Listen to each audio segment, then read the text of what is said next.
ಒಳ್ಳೊಳ್ಳೆ branded quality ಹೆಲ್ಮೆಟ್ಗಳನ್ನ ಏನಕ್ಕಪ್ಪ use ಮಾಡಬೇಕು ಅಂತ ಹೇಳಿದ್ರೆ ಸುಮ್ಮನೆ ಹೇಳಲ್ಲ ಯಾರೂ. ಒಳ್ಳೊಳ್ಳೆ ಬ್ರ್ಯಾಂಡೆಡ್ ಕ್ವಾಲಿಟಿ ಹೆಲ್ಮೆಟ್ಗಳನ್ನ ಯೂಸ್ ಮಾಡಿ ಅಂತ. ಇವತ್ತು ನಾನು ಊರಿಂದ ಬರಬೇಕಾದ್ರೆ ನೆಲಮಂಗ್ಲ ಹತ್ರ ನನ್ನ ಪಕ್ಕದಲ್ಲಿ ಒಂದು ಲಾರಿ ಪಾಸ್ ಆಯಿತು. ಲಾರಿ ಟಯರ್ಗೆ ಸಣ್ಣ ಸಣ್ಣ ಕಲ್ಲುಗಳು ಚೂರು ಇರ್ತಾವಲ್ವ, ಅದು ಟಯರ್ ಹೊಡೆದು ಮುಖಕ್ಕೆ ಬಿತ್ತು. ಮುಖಕ್ಕೆ ಬಿತ್ತು ಅಂದರೆ ಹೆಲ್ಮೆಟ್ ವೈಸರ್ ಕ್ಲೋಸ್ ಮಾಡಿದ್ದೆ, ಈ ವೈಸರಿಗೆ ಬಂದು ಹೊಡಿತು, 2-3 ಕಲ್ಲು ಹೊಡಿತು ಬಂದಿದ್ದ ತಕ್ಷಣ. ಇದು ಇನ್ ಕೇಸ್ ನಾನು ಏನಾದರೂ ವೈಸರ್ ಯೂಸ್ ಮಾಡದೆ ಹೋಗಿದ್ದಿದ್ರೆ ನನ್ನ ಮುಖಕ್ಕೆ ಪಕ್ಕ ಹೊಡೆದೋಗಿರೋದು. ಕಣ್ಗೋ ಇಲ್ಲ ಮುಖಕ್ಕೋ ಬಿದ್ದಿರೋದು, ಕಲ್ಲುಗಳು ಬಿದ್ದಿರೋವು.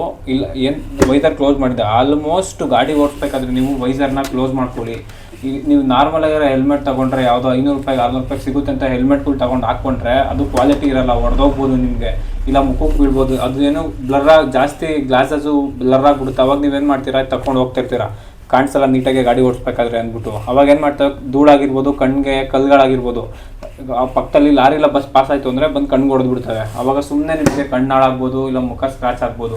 ಸೊ ದಯವಿಟ್ಟು ಒಳ್ಳೊಳ್ಳೆ ಬ್ರ್ಯಾಂಡೆಡ್ ಹೆಲ್ಮೆಟ್ಗಳನ್ನೇ ಯೂಸ್ ಮಾಡಿ. ಯಾವುದಾದ್ರು ಸರಿ ಒಟ್ಟೊಂದು ಒಳ್ಳೆ ಕ್ವಾಲಿಟಿ ಬ್ರ್ಯಾಂಡೆಡ್ ಹೆಲ್ಮೆಟ್ಗಳನ್ನೇ ಯೂಸ್ ಮಾಡಿ. ಹಿಂದೆಗಡೆ ಅದರಲ್ಲಿ ISI ಇದಾಗಿರ್ಬೇಕು, ನಿಮಗೆ ಸರ್ಟಿಫೈಡ್ ಆಗಿರಬೇಕು, ಅಂಥವು ಮಾತ್ರ ಯೂಸ್ ಮಾಡಿ. ಓಕೆನಾ? ನೋಡಿ ಇಲ್ಲಿರುತ್ತೆ ಸರ್ಟಿಫೈಡ್ ಅಂತ ಇರುತ್ತಲ್ಲ, ಅಂಥ ಸರ್ಟಿಫೈಡ್ ಹೆಲ್ಮೆಟ್ಗಳು ಮಾತ್ರ ಯೂಸ್ ಮಾಡಿ ನೀವು.